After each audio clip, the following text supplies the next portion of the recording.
¿Podría ayudarme a demostrar la existencia de Jesucristo? Absolutamente, más allá de cualquier duda razonable. ¿Cómo? En realidad, este tribunal ya lo afirmó cuando nos llamaron a orden y me dieron la fecha. Nuestro calendario se ha dividido entre AC y DC, basados en el nacimiento de Jesús, que sería toda una hazaña si nunca existió. Más allá de eso, el historiador Gary Habermas enumera 39 fuentes antiguas para Jesús, donde enumera más de 100 hechos reportados acerca de su vida, enseñanzas, crucifixión y resurrección. De hecho, la evidencia histórica de la ejecución de Jesús es tan fuerte que uno de los estudiosos del Nuevo Testamento más famoso del mundo, Gerd Ludermann de Alemania, dijo: la muerte de Jesús como consecuencia de la crucifixión es indiscutible. Ahora, hay muy pocos hechos de la historia antigua que un historiador crítico como Gerd Ludermann diga que es indiscutible. Y una de ellas es la ejecución de Jesucristo. Discúlpeme, pero usted es creyente, ¿no es así? Un creyente de la Biblia.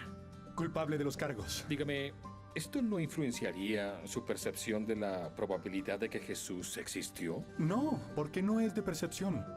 Podemos reconstruir los hechos básicos acerca de Jesús de fuentes que no son cristianas fuera de la Biblia. Y Gerd Ludemann es un ateo. En otras palabras, podemos probar la existencia de Jesucristo solamente con el uso de fuentes que no tienen ninguna simpatía hacia el cristianismo. Como el historiador agnóstico Bart Ehrman dice, Jesús verdaderamente existió, nos guste o no. Lo pongo de esta forma. Negar la existencia de Jesús no hace que se vaya. Simplemente demuestra que no habrá ninguna prueba que los convenza. Nombre y experiencia para el archivo. Mi nombre es James Warner Wallace. Soy un detective de homicidios retirado del condado de Los Ángeles. ¿Y es el autor de este libro, Cristianismo Caso Congelado? Sí, así es.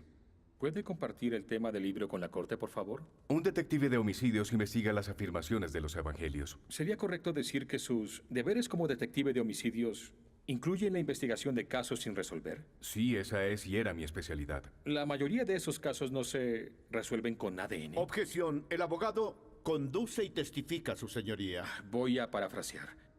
¿Cuántos de estos casos fueron resueltos con el uso de pruebas de ADN? Ninguno, ni siquiera uno. Eso es popular en la televisión, pero nuestros departamentos nunca han resuelto un caso con ADN. Entonces, ¿cómo se resuelven los casos? A menudo mediante la investigación de las declaraciones de testigos oculares, aunque muchos de ellos ya hoy han fallecido. Perdone mi ignorancia, señor Wallace, pero ¿cómo es eso posible? Tenemos unas técnicas utilizadas para probar la fiabilidad de un testigo ocular, incluyendo el análisis de declaración forense. Es una disciplina donde escudriñamos las declaraciones de testigos oculares, lo que eligieron minimizar o enfatizar y todo lo que admitieron. Revisamos los usos verbales, sus conjugaciones, el uso de pronombres y cómo expanden o contraen el tiempo. Y hasta podemos decir quién está mintiendo. ¿Y usted utilizó este método fuera de su área de trabajo? Sí, lo apliqué a la muerte de Jesús en manos de los romanos y usé los evangelios como si fueran otras declaraciones forenses. En pocos meses pude determinar que antes de los evangelios leídos desde diferentes perspectivas, estos contenían testigos sobre la vida, ministerio, muerte y resurrección de Jesús. Y consideró que los 4 relatos podrían ser parte de una conspiración destinada a fomentar la creencia de una fe incipiente. Debe considerar conspiraciones en los relatos de testigos oculares, pero conspiraciones exitosas suelen incluir el menor número de personas. Es más fácil para 2 personas mentir y mantener un secreto que para 20. Fue el problema con las teorías de conspiración relacionadas con los apóstoles del siglo I. Hay demasiados intentando mantener esta conspiración durante demasiado tiempo. Y mucho peor, han experimentado presión como ningún otro, una presión inimaginable. Cada una de estas personas fue torturada y murió por lo que afirmaron ver, y ninguno de ellos se retractó de su historia. Así que la idea de que esto es una conspiración en el primer siglo es simplemente poco razonable. Y lo que veo en los evangelios es lo que llamo declaración soportada involuntaria por un testigo ocular. ¿Qué es una declaración soportada involuntaria por un testigo ocular? Si pudiera prestarme su Biblia. Déjeme ir al Evangelio de Mateo para darle un ejemplo. Voy a empezar con un pasaje en el que Jesús está frente a Caifás en una audiencia. Aquí dice, entonces le escupieron en el rostro y le dieron puñetazos, y otros le abofetearon diciendo, profetízanos Cristo, ¿quién es el que te golpeó? Eso parece una petición muy sencilla, ya que las personas que lo golpearon estaban de pie frente a él. Eso no tiene sentido. ¿Por qué sería una profecía poder decir quién te golpeó? Pero hasta que lees Lucas puedes responder esto. Él dice, y los hombres que custodiaban a Jesús se burlaban de él y le golpeaban. Y vendándole los ojos, le decían, profetiza, ¿quién fue el que te golpeó? Ahora sabemos por qué esto era un reto, ya que Lucas nos dice lo que Mateo omitió, que en realidad tenía vendados los ojos. Esta es declaración soportada involuntaria por un testigo ocular que da detalles que el primer testigo omitió. Y después de años de escudriñar estos evangelios, con el tiempo pude determinar si un testigo ocular es confiable. Llegué a la conclusión de que los 4 evangelios contienen los relatos fiables de las propias palabras de Jesús.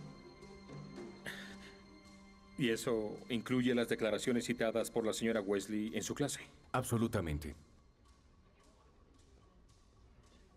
Gracias, detective. Su testigo. Detective Wallace, no pretendo tener el conocimiento bíblico que usted tiene. Pero ¿no es cierto que estos relatos evangélicos varían mucho en lo que dicen? ¿Que existen numerosas discrepancias entre esos relatos? Absolutamente, pero eso es lo que debemos esperar. No lo entiendo muy bien, señor. Los relatos de testigos oculares confiables siempre difieren en la forma en que recuerdan la historia, su perspectiva, incluso dónde se encuentran. Cuando examiné los evangelios, intentaba determinar si eran relatos precisos y fiables a pesar de sus diferencias. Oh, y como cristiano devoto, ¿siente que tuvo éxito? No, señor Kane. Creo que me entendió mal. Cuando comencé este estudio, era un ateo devoto. Empecé el examen de los evangelios como un escéptico comprometido, no como un creyente. En realidad no fui criado en un ambiente cristiano. Aunque creo que tengo una alta estima por el valor de las pruebas, no soy cristiano porque fui criado de esa manera o porque esperaba satisfacer alguna necesidad o lograr un objetivo. Simplemente soy cristiano porque es evidentemente cierto.